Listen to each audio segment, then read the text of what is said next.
أعوذ بالله من الشيطان الرجيم. بسم الله الرحمن الرحيم. الذين ينفقون أموالهم بالليل والنهار سرا وعلانية فلهم أجرهم عند ربهم ولا خوف عليهم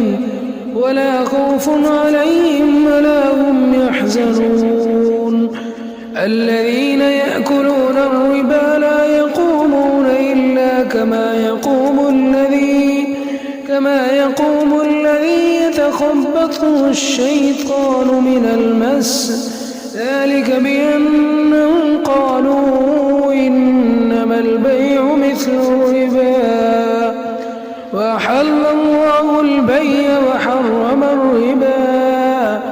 فمن جاءه موعظة من ربه فانتهى فله ما سلف وأمره إلى الله، ومن عاد فأولئك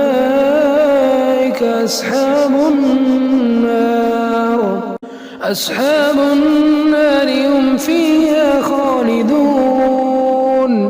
يمحق الله الربا ويربي الصدقات، والله لا يحب كل كفار أثيم. إن الذين آمنوا وعملوا الصالحات وأقاموا الصلاة وآتوا الزكاة لهم أجرهم عند ربهم ولا خوف عليهم ولا هم يحزنون. يا أيها الذين آمنوا اتقوا الله وذروا ما بقي من الربا إن كنتم مؤمنين، فإن لم تفعلوا فأذنوا بحرب من الله ورسوله، وإن تبتم فلكم رؤوس أموالكم لا تظلمون ولا تظلمون.